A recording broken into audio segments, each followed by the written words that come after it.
Hello and welcome back to the Opposites Abroad podcast with Charlie Bosco and TT down in Denver. The podcast about all things travel, sometimes straying into philosophy, vasectomies, outrageous personal opinions, whatever it strays into. But today we're talking about a state which you've just visited, and everyone in the world knows from the John Denver. It was John Denver, wasn't it? Take Me Home, Country Roads. Yes. We're talking about West Virginia. I knew nothing about it, but like everyone else on the planet, I know the song. West Virginia is known as the Paris of the United States. Where does the likeness with Paris come in? No, I don't know. I just made that up. But I'll tell you something before we start on an unrelated subject that really is annoying. Go ahead. I had to get an ETA to go to England. Yeah, we've always had to get ETAs to come to the States. You get no sympathy from me. Yeah. Well, it only took about 20 minutes before I got the email that it was approved, but it was still annoying because we never had to do that before. You know, I feel like I'm going back to my homeland. I shouldn't have to do that. They should welcome me back. Yeah. Well, they do welcome you back. You just have to get an ETA and pay £12 or whatever it is. You're still welcome, you know. That's true. Yeah. Well, it was weird. Asked me a question if I'd ever met Prince Andrew. And did you have to be honest, or did you just lie and say no? I just lied and said no. Yeah. Because that photo of him with what was her name? Victoria Dufresne. You were just off shot, right? There was. It was a widescreen. Ghislaine Maxwell, and then that got edited. Just to the side was you. I probably would have been like 14. I probably would have been one of the people giving the massages, not getting the massages at that time. 14 was the right age to meet Prince Andrew. So yes, you missed your shot. Or you're some horrible criminal from some terrible country, then you can meet him too. Yeah, exactly. As long as you got the cash, baby. I mean, I said during the intro we take a lot of detours, and already we've covered Prince Andrew and the UK's border policy. So speaking of West Virginia. So speaking of West Virginia, I found out from the wonders of Wikipedia, it's the 10th smallest state by area, and the 12th least populated state. It's got just under 1.8 million people. But they're pretty spread out. The biggest city, I guess, is Charleston, with a population of just under 50,000. So if you've got 1.8 million people and the biggest city has 50,000, that's a pretty rural place. And West Virginia is landlocked. For some reason, I also had in mind that it had a bit of coast, but only Virginia itself has a coast. So it's kind of inland from DC and Maryland. And yeah, not really. I know it's not got a reputation, certainly now, as a successful state. I know it's had some pretty rough years. Correct. Tell me, West Virginia, discuss. Well, first off, I think you'd really like it. And the reason is it's known for just unbelievably beautiful scenery. It has hills. I mean, living in Colorado, people call things mountains that I wouldn't call mountains, but the Appalachians, I think, are kind of technically mountains. I really think you would love it because it doesn't have, even Charleston does not have a big city feel. It's, like you said, 50,000 people. And I might be wrong on this, but I think it's the only airport in a state capital that isn't an international airport in the United States. It's the smallest airport you have ever seen in your life. It's like jaw-droppingly small for a capital city, even if you expect it. It's really surprising. And then the whole city's walkable, which is really cool.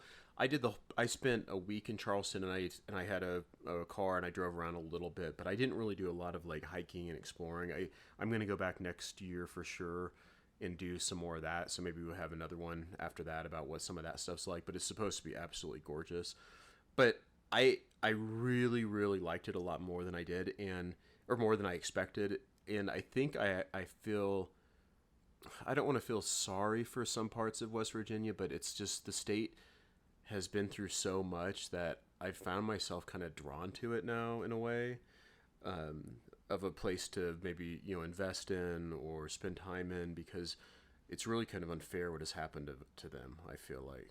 Yeah, I mean, what did happen? I guess they got the rug pulled out from under them by globalization. But what were the industries they had that died? The main one was coal, and I would say, I'm obviously not an expert in West Virginia, so everyone takes some of this with a grain of salt. I have a week's worth of time there, and I've read some books and talked to some people. But my understanding is that, well, the first thing I would say is that West Virginia has one of the noblest reasons ever for creating a state. And it was created as a state in the Civil War times because they didn't want to have slaves. Okay. And they didn't like want to be part of they didn't want to be part of the Confederacy. So that's why they basically split or became separate from Virginia.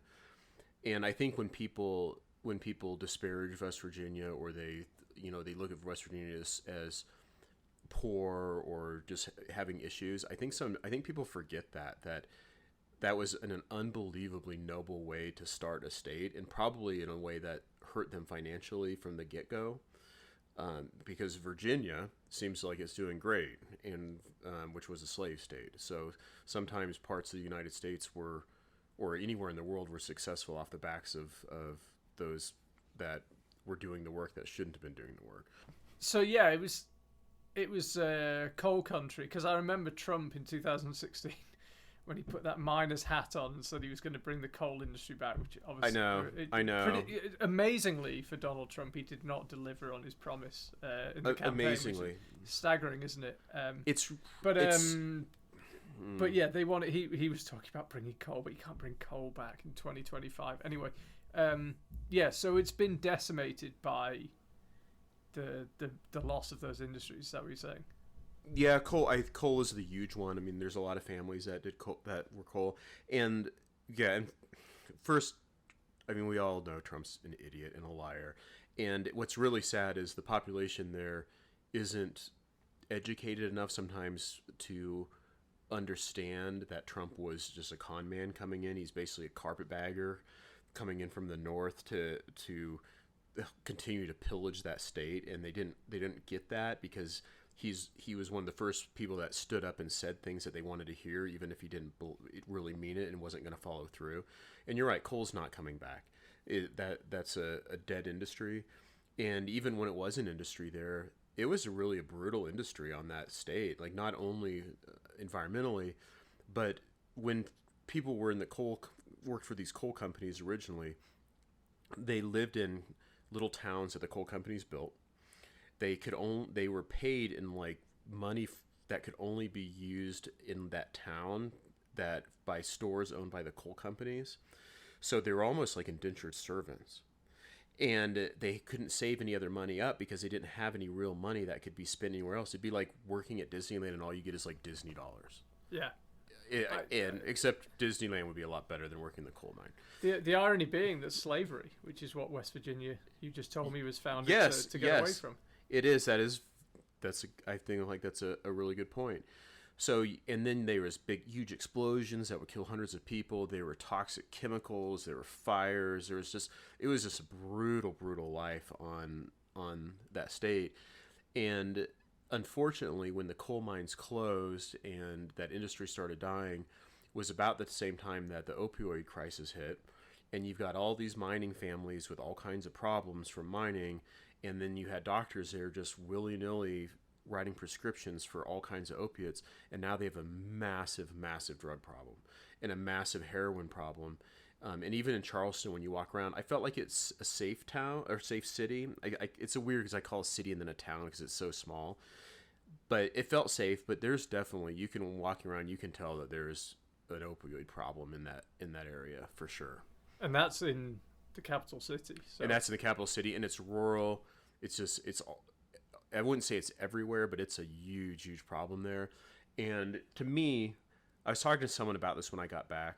To me, as a country, we're only as good as our worst. And I'm not saying West Virginians are worse. That's not what I mean. But in a lot of statistics, it is the worst. Like education, women incarcerated, drug abuse, overdose. And why the federal government isn't putting resources into try to bring that state back up is beyond me. And maybe it's because they're spending tens of millions of dollars so Trump can go play golf, or doing all kinds of weird things. But that state, with its history of hard work, because that coal industry basically built this country, and then the not having slaves, we should be doing everything we can to help those people, and we're not. And it's really, really sad when you're there. But I would say traveling places, it's not like, it's still nice. Like there's nice buildings, there's nice homes, people have nice cars. It's not like being in like what people would think of as like Detroit or East St. Louis or some of the really poor parts of the United States. It definitely doesn't feel like that. Right. Interesting. And it doesn't feel unsafe. It doesn't feel like you're going to get robbed walking down the street. Okay. Yeah, it's interesting. There's a lot of parallels with large parts of the UK when the coal mining industry died, and it was dying for a long time. It's actually a very interesting / tragic story.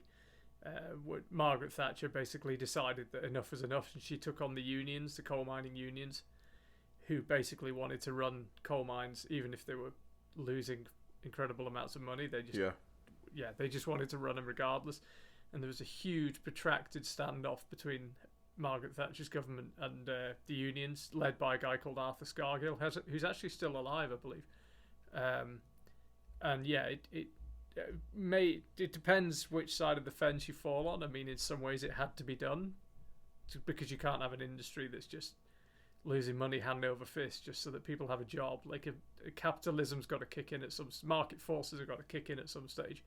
But yeah, those communities like South Wales, parts of Yorkshire, have just been decimated. And a lot of South Wales now is desperate.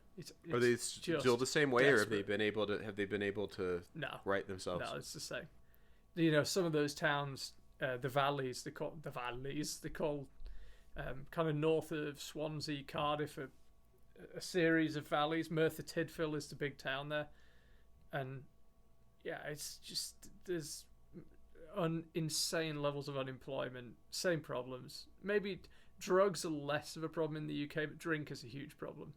There's still drugs are still there, but I feel like that's more of an American thing, opioids and drugs. But yeah, huge problem with drink and mental health and catastrophic unemployment. And when you go to those towns, it's intimidating to walk down the street in some of them. So how would you fix those towns in the UK? I mean, it was Margaret Thatcher was kind of when I was being born in the middle of the 80s, and no one's come up with anything yet. I don't know.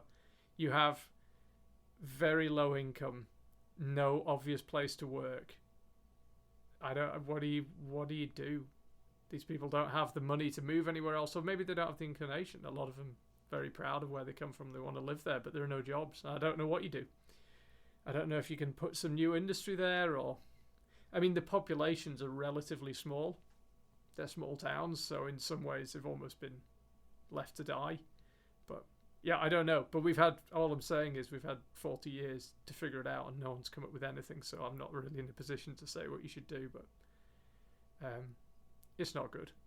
It's definitely not good. But it sounds like West Virginia is charming in a way that no offense to people in the Welsh Valleys, but it's not very charming. There's some nice scenery, but it's not charming. It is charming. I really kind of fell in love with it. I thought it was really an interesting place, and it struck me what you said a few minutes ago, that the people in England are proud even from being from those regions. And I found West Virginians very, very proud to be West Virginian, and I've mentioned before in the podcast, but I always like when people are proud of where they're from. I think that's very, very important, and people are proud of they're proud of their history there, and I don't know. I saw when I was there, I went to a Bernie Sanders rally. What was that like? It was really good. I've never been to despite doing a political degree, I've never been to a political. Is it do you call it a rally? I guess. Yeah, you call it a rally. Yeah. It just sounds like something from Nazi Germany when you say a rally. Yeah. Anyway, so you went to see Bernie Sanders. What was that like? It was really good. He's Bernie Sanders. He's great at speaking. Basically, I'm sure people who are very right wing just think he's a lunatic, but his stuff is not that bizarre. He basically says that billionaires are pillaging our country and ruining it, and that's his kind of shtick. And I thought it was good. Now, what I thought was more interesting, which surprised me, was the West Virginian activists who opened up before him. And they were talking about all the problems there and how they've been abandoned. And one thing that's interesting is their governor's not from West Virginia. He's from New Jersey. And he's a Republican, and he was basically funded and put in there, depending on what your opinion is, not for the benefit of the West Virginians. Some people think, like the activists, that he was put in there to continue to pillage, and help corporations pillage more of West Virginia. But it's just so bizarre that you have a governor that's not even from the place, who's basically there for the wrong reasons, but the population doesn't understand that, and they're voting for him because, for whatever reason. There's still, like, Trump is like almost a 70% approval rating in West Virginia. Yeah, and sadly, it's crazy. Well, it's turkeys voting for Christmas, isn't it? I mean, yeah. Anyway, and I'm not giving people a hard time because they perhaps it's done with the best intentions, or they want to take someone at their word. But my advice to anyone who's poor and voting for Donald Trump is, I promise he doesn't care about you. I've never met Donald Trump. I don't claim to know him, but just observe what he has done with his 78 years on this planet, and I promise you, he does not care about you, and he is not going to try and help you. Yeah. Here's a man who dodged a draft, who's never worked like a public job, and has never donated to charity, doesn't have a big foundation. There's not some Donald Trump foundation going around building hospitals and libraries and orphanages. And you're very right, and it's really sad, and I think a lot of it just comes down to education. And you just have a state where they're ranked one of the last in education. There's not a lot of opportunities, and people just can't see the big picture. It's really, really sad. And I actually saw a political analyst when Trump was first elected in 2016, and he said, maybe not talking about West Virginia, but states like West Virginia, and he said, the people here, these people are angry. And he said they've got every right to be angry because they showed up to work every day. They did exactly what was asked of them, and it got taken away from them. And they didn't do anything wrong, and they've got every right to feel aggrieved. But this is not the answer. To have this guy is not the answer to that problem. So anyway, it's so hard not to when you're in a place that's struggling. It's so hard not to talk about politics. But I'll talk about some stuff that I just thought was really cool. One, the state capitol is beautiful. Okay, the building itself. The building itself is beautiful. You can go wander around in it. There's like little metal detectors, but they don't. It's not like going to in DC or something. You can pretty much wander around. Well, and one thing that I didn't know is the state Supreme Court is in the state capitol. The United States Supreme Court the facilities were designed after the one in West Virginia. So when you go in the room where the West Virginia Supreme Court meets, it looks exactly like where the United States one, just as a smaller scale. Oh, nice. And I thought that was really, really cool. And it's got big marble columns that they don't even Marvel doesn't even exist that they can build those in one piece anymore. It's like the kind of the last remnants of the mountain that they built it. It's a really cool Capitol, and you can see the Senate on one side, you can see the representatives on the other side. It's totally worth doing. It's free. And on that same campus is the West Virginia State Museum, and I've been to I love museums, and I love history museums. It's one of the best state museums I've ever seen. Wow. It's free, and it's gigantic, and it's not crowded. And parts of it look like old little towns. Parts of it look like coal mines that you're walking through. It goes through the entire history of West Virginia. There's a lot of urban legend stuff that in the United States is like a West Virginia thing, and I didn't realize that. Like you probably, I don't know if you heard the Hatfield McCoys, but they were two families that battled for decades and were shooting each other and stuff. And it's a kind of a term in the United States if you've got like two groups of people that like hate each other and have hated each other forever through the Hatfield and McCoys. They're from there, so they had some of their guns and relics and things. I don't know if you've ever heard of Mothman.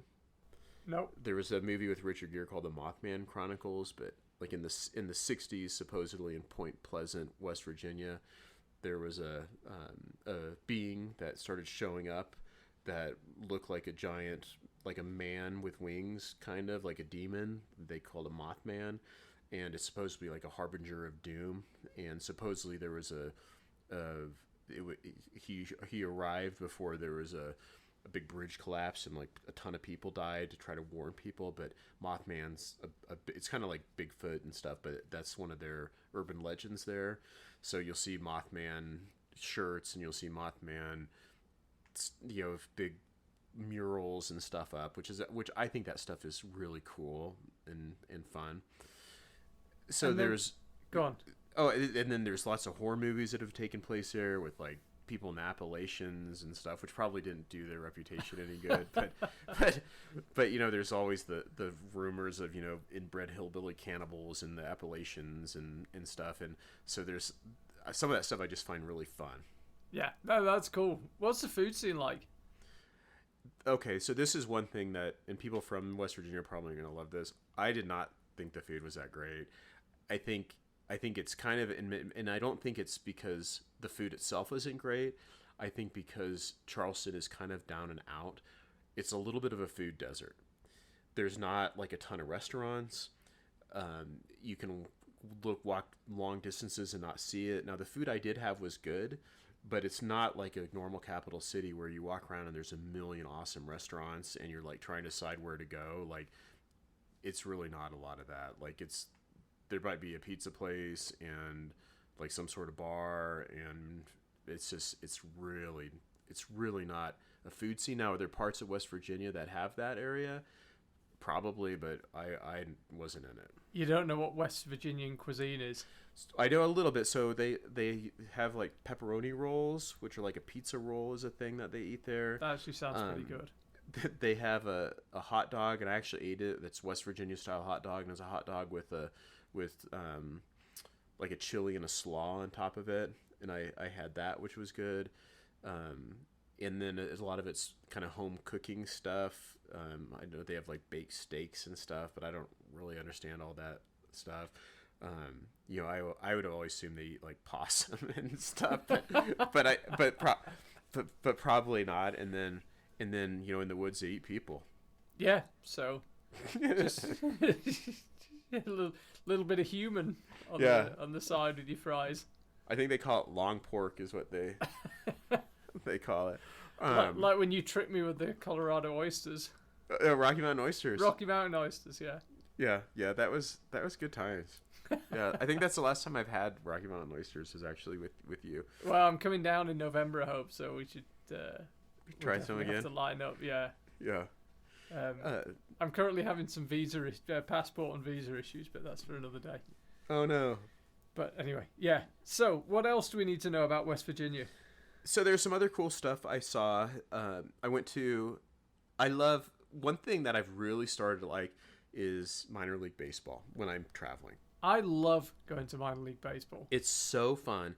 And Major League Baseball to me is not that great, and it's boring, and it's expensive, and it's a pain to get to. Unless you pay a ton of money, you're miles away. Yeah. Like, you can't see anything. I went to Seattle, and we were in the third tier. How big is a baseball's like the size of your hand? You can't see the ball. Anyway. Is that common?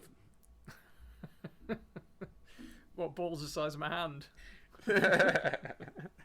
That's a good response. But they have a minor league team there called the Dirty Birds, which is an awesome name. That's a brilliant name. And it's a canary from a coal mine. Okay, yeah. Is their mascot. And I went to a Dirty Bird game, and it was like cheap and awesome and fun. And another thing about that I like about going to minor league games when you travel is tourists don't really go to them. No, like, very rarely. It's all locals, so it's normal people with families, and you kind of get to see that. I thought that was really cool. And one thing that was funny was a week before I had been at a Yankee game in Yankee Stadium, and the beers there were like $25. So I go to get a beer at the Dirty Birds, and they're these huge beers, and the girl goes $7, and I start laughing, and she goes, "Are you laughing? Is it so expensive?" And I said, "No, actually, I'm not. I'm laughing because it's so inexpensive. Like, may I have a couple? Like, Yeah. I feel like I'm not gonna get my I need to take advantage of the $7 big beers at Dirty Bird games." So, and I bought a Dirty Bird hat and a Dirty Bird shirt, and I just think it's You went so all funny. in. Oh yeah, I'm all in. I'm all in. I'm gonna be a little Dirty Bird. Oh man, I love it. Here in Kelowna, we have the Kelowna Falcons, and I go quite a lot. And We'll have to go. it's super fun. It's quite a short season, kind of early May till middle of August. Okay. But yeah, and the ballpark is so beautiful. The mountains behind it's on the other side of the bridge from our place. You know where we live. Behind us, you can see all the mountains behind, and they've put some new big glass towers into Kelowna, and so it's kind of city mixed with mountain, and it gets evening sun. It's great, and you're right there. You know, 10 feet from the hitter. And they're easy to park at. They're just minor league games are really cool. It took me a long time traveling to realize how fun they are. Yeah, we actually went when we were on the island. We went to Victoria, and we actually went, and Kelowna were playing in Victoria, so we went to a game in Victoria as well. Oh, were you like heckling the other team? We just kept Kelowna were getting pumped. They gave up 6 in one innings. So we just kind of sat there quietly. But no, it was super fun. So no, I'm 100% with you. And when I was in Missoula, I've been to a couple of, what's their team? I think Ospreys? Missoula Ospreys. Yeah. I think that's a really good way to sample. And it's true Americana, right? You get the national anthem. It is. Yes. You get the 7th inning stretch, take me out to the ball game. Yeah. Everyone is eating constantly. Yeah, it's true Americana. It's super, super fun. Another thing I did there that I really liked, and whenever I told a local, they were like shocked, but there's an amusement park there called Camden Park, and it's an hour drive from Charleston. Do you have a rental car? I rented a car for the first half of the trip, and as you know, because we rode a roller coaster together in Taipei, if I see an amusement park, I'm going to probably stop, and I just think they're so fun.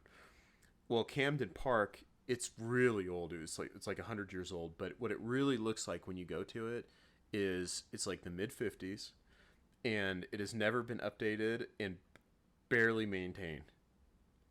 And that's quite cool, though. It was awesome, and it's the sign is like a creepy clown like waving, and then it's like $25 for all you can ride all day, and so you go in and there's a roller coaster called the Big Dipper, and it's wooden, and it's one of the last of that like era that was made by whatever company made it. If you don't know, like Ace Roller Coaster Landmark, like if you go to amusement parks, if there's an historic roller coaster, it'll say like this is an Ace. It's like a historic plaque that they'll put on different roller coasters. It has that, and it's so old that the operator he stands off to the side. He's not on the ride, but he stands off the side, and he operates big hand brakes to control how fast it's going while it's going. Oh, that's cool. So it's really cool, and then you're looking at the wood, and you're like, it's actually, and it's got the original cars from it, like the original, like a lot of times roller coasters, you know, they might repaint it and replace and stuff, and then they do new cars. This is like the original cars from like the 50s, in it with like big headlights on and stuff, and the thing shakes you like crazy, and it was super, super fun. And it's called the Big Dipper. Right across from that is a haunted house, and it's an old indoor haunted house ride where you sit in a little cart, and it's of course not very scary, and half the things aren't really working in it, and it goes like up and around and stuff. Well, when it exits, it's not broken, it's just so old that it didn't have a braking system when they built it.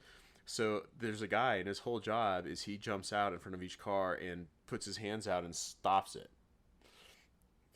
And that's manual work. Yeah, and he like loves his job. Like he's this big guy, and my guess is when he was a little kid, he's like, one day I'm going to grow up and I'm going to be that guy stopping the ride in the haunted house ride. That's what I want to do. And he made it. And he made it, and he's living his dream, and he's living his best life, and he seemed like he loved it, and he thought it was so fun, and I thought, good for you. There's an old log ride that was cool. There's a Little Dipper, and then there's a bunch of kind of like really old carnival rides. I don't really like things that just like spin me around, or that's not my favorite thing ever. But it was fun walking around, and it was super, super cool, and such a local thing to do, and such a thing that tourists probably wouldn't do because it's out of town. But every single person that was from there that I was like, I went to Camden Park, they like looked at me completely shocked and were like, wow, that's like the West Virginia experience. And when I was there, I didn't see anybody that didn't look like they weren't a local. Like, nobody. Do you not feel a little bit self-conscious? A big guy covered in tats, just sitting on your own on the Big Dipper or the haunted house? I mean, no. Just no. I never.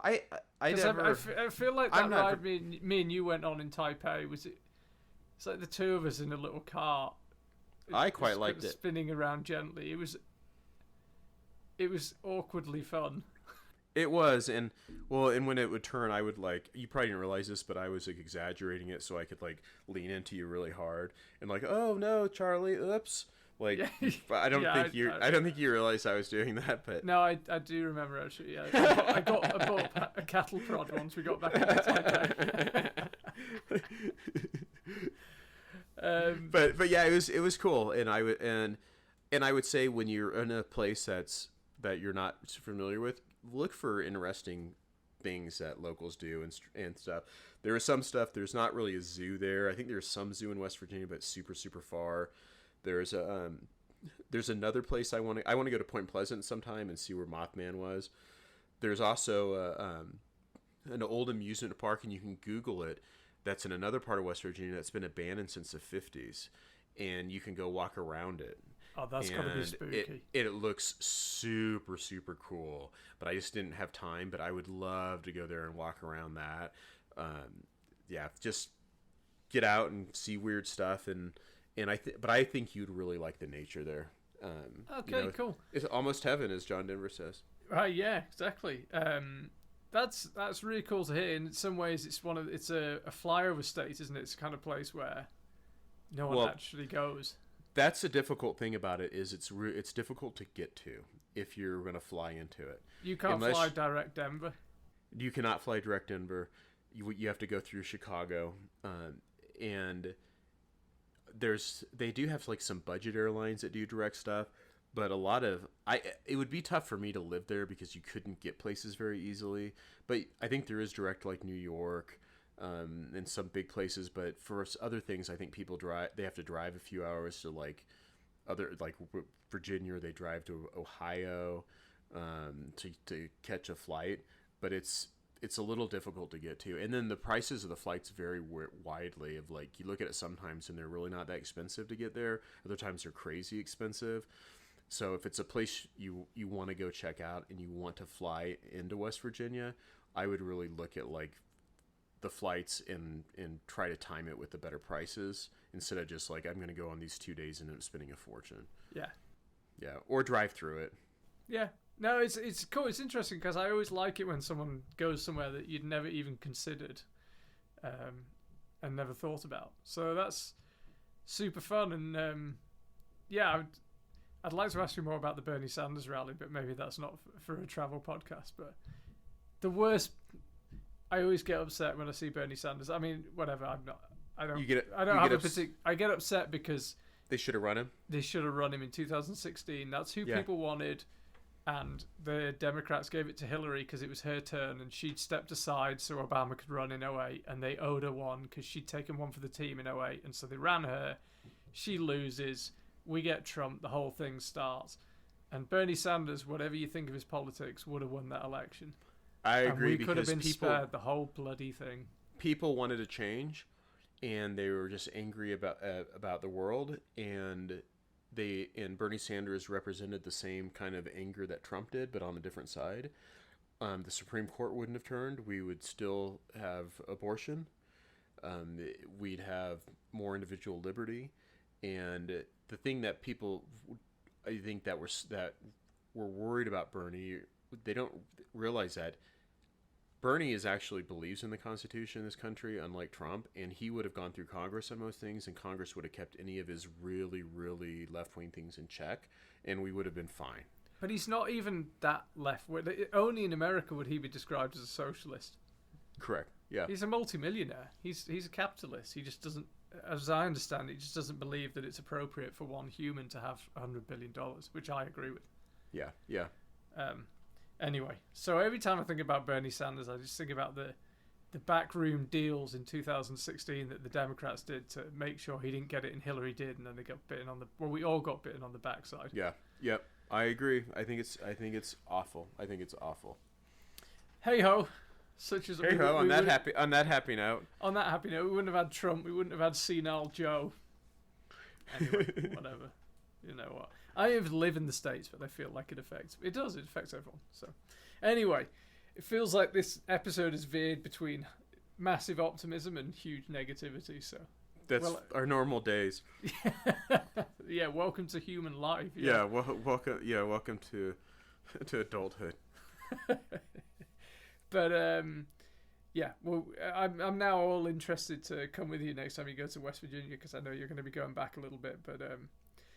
Yeah, and also fun to think that I'll be down in Denver in November and we'll be able to meet up then. So, yeah, on a positive note, we'll be having a beer soon. And sadly, not going to make it to some Rocky Mountain oysters. I did. You know what? They weren't even that bad. I want to go for chicken wings in Morrison again, where we'll do chicken wings where for Red sure. Rocks is. Yeah, we'll do chicken wings for sure. All right, cool. Well, that makes me happier than thinking about Trump, Hillary, and Bernie. All right, have a good week. We'll speak next time. You too.